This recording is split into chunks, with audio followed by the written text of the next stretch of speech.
Bonjour à tous, le mardi c'est rugby sur sport24.com avec Baptiste Després. Salut Baptiste. Bonjour Sandy. Aujourd'hui nous recevons Max Guazzini, le président du Stade français. Bonjour Max Guazzini. Bonjour Sandy.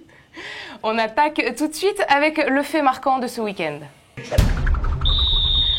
On connaît désormais les demi-finales de la H-Cup. Donc Northampton affrontera Perpignan, Toulouse se rendra au Leinster. Du côté du challenge européen, donc le Munster recevra les Harlequins et le Stade français, votre club, recevra Clermont. Tout à fait. Donc Max, le quart de finale contre Montpellier avait mal débuté, un 16-0 au bout de 30 minutes de jeu. Et puis vos joueurs ont réagi, ont gagné 32-28. Est-ce que vous avez apprécié cette capacité de réaction? Voilà, je crois que c'est ce qu'il faut retenir du match, la capacité de réaction. Quand vous êtes mené 16-0, bon, effectivement, on peut se dire que les carottes sont cuites dans un match éliminatoire. Mais en fait, non, on a eu cette capacité de réaction qui me rappelle cette même capacité qu'on a eue en 2007 contre Clermont en finale au Stade de France, où on a été mené aussi 16-0, et puis on a remonté, on a été champion. Alors là, effectivement, on a battu difficilement une bonne équipe de Montpellier, mais vous savez, ce qui compte à la fin, c'est celui qui a gagné, celui qui a perdu, et on a marqué quand même 3 essais. Max, est-ce que la saison serait réussie du Stade français si vous êtes amené à gagner le challenge européen? Je crois que la saison de n'importe quel club est réussie si vous arrivez à gagner quelque chose, forcément. Et il est vrai que sur le gagner, ça sera pas facile. D'abord, il faut passer Clermont, qui est une grosse équipe, qui est champion de France en titre par ailleurs. Et puis vous avez, si on passe, ce sera Harlequins ou Munster, qui sont des gros morceaux, vous le savez. Donc prenons les matchs les uns après les autres. Mais si on passe tout de suite à la deuxième partie de l'émission, c'est l'invité.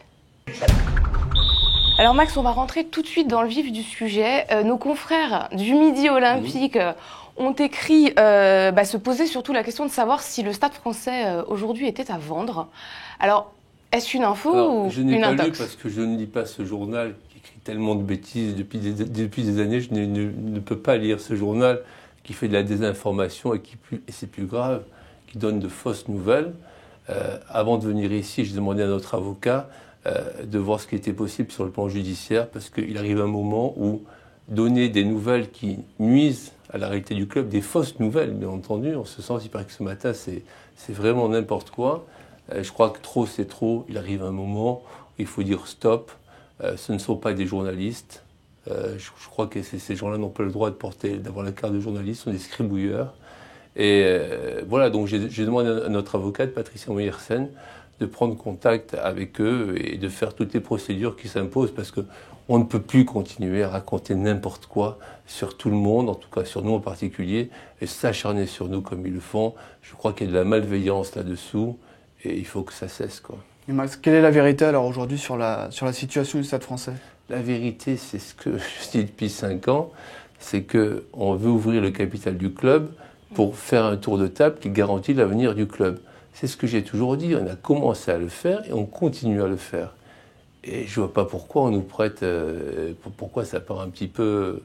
Ça fait fantasmer les gens, mais c'est vrai qu'on a toujours dit ça. Et on n'est pas les seuls clubs, d'ailleurs, dans cette situation. Mais vous avez des certitudes, vous, aujourd'hui, sur l'avenir du club? Quelles sont vos envies? On a des gens qui ont envie de nous rejoindre, oui, effectivement. Mais bon, rien n'est fait à l'heure où je vous parle.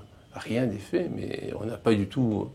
semble-t-il vendu, on n'a rien vendu, d'abord il n'y a rien à vendre, simplement ce sont des augmentations de capital qui étoffent et qui font un tour de table sérieux pour nous donner d'autres moyens dont on a besoin. Et dans un avenir pas si lointain, est-ce qu'il serait possible de voir Max Guazzini à la tête du Stade français sans détenir le côté majoritaire? Je crois que ce n'est pas une question personnelle, j'en ai jamais fait une question personnelle parce que je ne serais pas là, hein, donc... c'est pas une question de majorité. Le problème, c'est que de toute façon, je suis pas éternel. Hein, personne n'est éternel.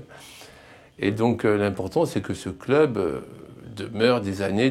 C'est vrai que lorsque je suis arrivé au club, on était en 4e division. Maintenant, on est en 1re division. On va encore jouer samedi au Stade de France devant pratiquement 80 000 personnes, malgré notre mauvais classement. Et il n'y a pas 25 000 invités chez nous.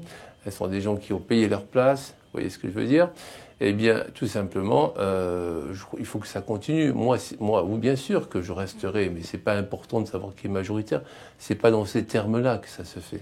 Mais quelles sont vos envies, vous, par rapport au rugby d'aujourd'hui? Est-ce que c'est toujours le rugby que vous aimez autant? Est-ce que vous avez envie d'avoir la même implication Le rugby a évolué, c'est clair, depuis l'époque des années 93. Je suis président depuis 93, ça fait 18 ans passés, donc que je suis président, ça fait beaucoup. Forcément, le rugby a évolué, mais tout a évolué, hein. À l'époque, on n'avait pas tous des téléphones portables, on communiquait pas tous par des mails, quoi. Donc, c'était plutôt des signaux de fumée, disons. Donc forcément, le sport aussi évolue. Donc, il faut savoir s'adapter et accepter ou ne pas accepter l'évolution du sport telle qu'elle est aujourd'hui. Et vous l'acceptez? Je l'accepte. Parfois, je la subis et parfois, je l'accepte. Ça dépend des jours, quoi. C'est comme tout le monde, vous savez, au bout d'un moment. Et pour parler un petit peu de la saison prochaine, il y a surtout un dossier qui attire un petit peu toutes les foules, c'est celui de Mathieu Bastaro. Si ça attire les foules, tant mieux pour les foules, mais en tout cas, moi, ça attire pas du tout. Mais quand vous l'entendez dire, lui, qu'il a pris sa décision et qu'on l'entend du côté de Toulon, est-ce que ça vous fait pas réagir là-dessus? Est-ce que les discussions ont été entamées ou pas? Je me suis dit, qui connaissait Mathieu Bastaro avant qu'il vienne chez nous? Personne. C'est comme beaucoup de joueurs qui sont la plupart. Donc voilà, prendre sa décision lorsqu'on a 2 ans de contrat, c'est toujours facile à dire. La décision est déjà prise. Donc voilà. Donc on verra comment évoluera ce dossier, mais franchement, c'est pas mon souci principal. Encore une fois, on tombe dans le rugby médiatique, et moi je préfère le rugby, c'est autre chose, c'est d'autres valeurs, d'esprit d'équipe, de convivialité, et c'est pas se focaliser sur un joueur, quoi. Enfin, c'est pas ma mentalité. Donc voilà, donc on verra bien à la fin de l'année ce qu'on fera ou ce qu'on fera pas, mais il y a 2 ans de contrat et il ne faut pas l'oublier, donc on verra, je ne sais pas, rien n'est fermé, bien entendu, mais ce n'est pas l'essentiel de notre actualité. Notre actualité pour nous, c'est qu'on va jouer au Stade de France contre Clermont samedi et qu'il y aura un stade plein. C'est ça qui est important, malgré notre mauvaise place en classement, ça prouve qu'on est un club populaire et que le public nous aime, voilà. Ça, c'est important. Et pour terminer sur Mathieu Bastaro, pour conclure ce dossier, il vous a tenu au courant de son choix pour l'année prochaine? Pas spécialement, non. Parce que lui a déclaré qu'il avait informé les principaux intéressés sur ce choix. J'imagine que vous devez faire partie des principaux intéressés. J'en sais rien, hein, vous savez. J'ai beaucoup fait pour Mathieu, vous savez. Je l'ai beaucoup soutenu, je l'ai beaucoup défendu, je l'ai beaucoup aidé. Mais c'est Winston Churchill qui disait que l'ingratitude est la marque des peuples forts. Donc, voyons les choses comme ça. Donc. Et ce serait une tristesse de le voir partir? Écoutez, j'en sais rien. Je préfère pas répondre à cette question. Je préfère ne pas répondre. Mais vous savez, en général, beaucoup de joueurs qui sont partis de chez nous ont toujours voulu revenir. Et alors, au niveau... il y a les joueurs et puis il y a le staff aussi. Au niveau du staff, vous avez mis en place Michael Cheika, est-ce qu'il va constituer un staff autour de lui l'an prochain? Est-ce qu'il y a ça c'est aussi des choses qu'on entend? Bien sûr, je laisse libre Michael Cheika de constituer le staff. Je ne vais pas lui imposer. Je l'ai fait dans le passé, j'ai eu tort, donc non, je crois que c'est à lui de constituer son équipe. Évidemment, on donnera notre accord, moi et le conseil d'administration, mais bon voilà, donc c'est à lui de le constituer. Et d'ailleurs, je le laisse faire pour le recrutement, voilà. D'accord. Est-ce que par rapport à ça, par rapport au recrutement, il y a beaucoup d'entraîneurs qui se sont plaints les années précédentes que vous faisiez le recrutement tout seul? Aujourd'hui, est-ce qu'on peut dire que Michael Cheika est le nouvel homme fort du Stade français? Je sais par pas rapport à ça. Oui, en général, ce sont des entraîneurs qui n'ont rien gagné, qui se sont plaints, parce que les entraîneurs... J'ai fait, c'est vrai, le recrutement pendant des années, mais on a quand même été 5 fois champion de France. Et en général, les entraîneurs qui se sont plaints de ça sont bien souvent ceux qui n'avaient rien gagné. Messieurs, on va passer à quelque chose de plus léger. C'est l'interview vestiaire, tout de suite. Max, quelle a été votre plus grande joie de président depuis 1993 ? Bon, je crois que c'est la première fois où on est champion au Stade de France, le 16 mai 98. Je crois que c'est ça, c'est la première fois. Ou peut-être aussi la première fois où on a joué au Stade de France sur notre organisation, puisque là, ça va être le 20e match, et qu'on va dépasser les 1 500 000 spectateurs au Stade de France en 5 ans, c'est pas mal, quoi. Donc, sur notre organisation, par-delà les finales qu'on a jouées, c'est pas mal. Plus d'1 500 000 personnes sont venues. Vous voyez à quel point on est populaire. Et votre plus grande déception? Dans le sport, je pense que c'est au niveau, c'est pas un événement, c'est peut-être certaines personnes qui m'ont déçu, disons. Je ne citerai pas. Non. Voilà. Non. Alors peut-être un joueur qui vous a le plus marqué au Stade Français? Quelqu'un dont Oh vous vous non, souviendrez? on a un sport collectif, il n'y a pas un joueur qui m'a marqué plus que les autres. Il y a beaucoup de joueurs qui m'ont marqué. Et ça serait inconvenant d'en citer un plutôt qu'un autre, quoi. Et puis c'est pas l'esprit du rugby de dire ça. On est au rugby, un sport collectif, quoi. Un joueur, il y a beaucoup de joueurs que j'aime, qui ne sont pas forcément les joueurs les plus connus. Et votre souhait le plus cher pour le Stade Français? Mon souhait le plus cher, c'est que qu'on soit champion très bientôt, dans les années à venir, quoi. L'année prochaine? Et pourquoi pas l'année prochaine en plus, oui, tout à fait. On espère être champion, pourquoi pas l'année prochaine, d'ailleurs comme tout le monde. Mais je crois qu'il faut surtout pas désespérer, sombrer dans la sinon. C'est vrai qu'on a 2 mauvaises années, bon, ça arrive. Hein. Il y a tellement de clubs qui ont eu des mauvaises années et puis qui rebondissent. Hein. Et vous êtes optimiste? Et il faut toujours, dans le sport, il faut toujours être optimiste parce que sinon, c'est même pas la peine de faire de la compétition, quoi. Sinon, si vous n'avez pas l'esprit de challenge, puis des fois, vous ne gagnez pas, hein, ça arrive. Hein, bon, mais après, bon. Mais c'est bien, ça nous permet de rebondir. Moi, écoutez, on va avoir, d'ici 2 ans, on aura enfin un stade de rugby à Paris. C'est énorme, quoi. On n'avait pas d'outils vraiment de travail pour accueillir le public, pour accueillir les partenaires qui font vivre le club, pour avoir franchement pour les sportifs de bons équipements. On aura ça, on ne l'a jamais eu, quoi. On a toujours été un peu SDF à droite et à gauche.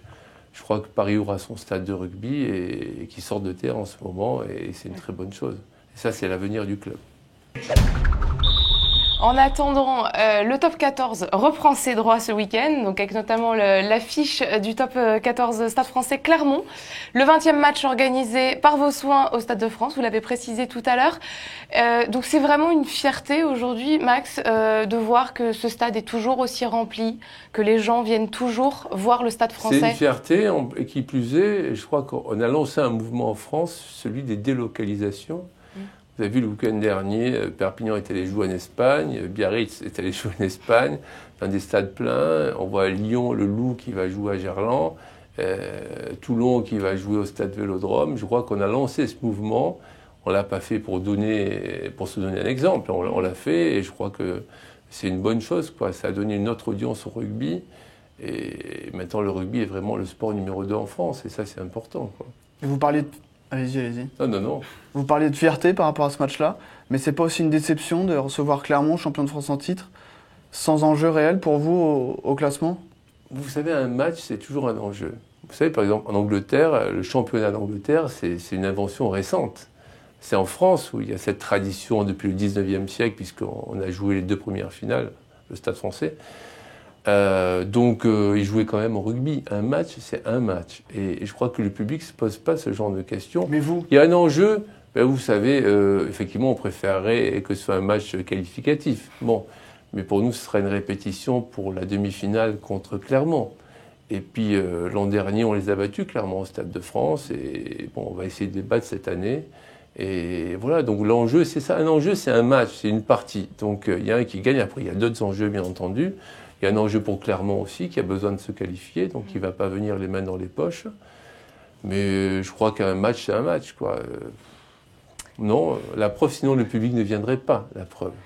Mais cette affiche Stade Français Clermont, ce sera à suivre samedi à partir de 14h sur sport24.com.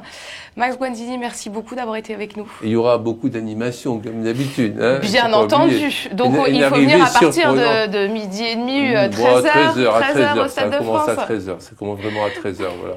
Très bien. Il y aura même Jean Galfione qui va... Il y aura des shows de perche, il y aura...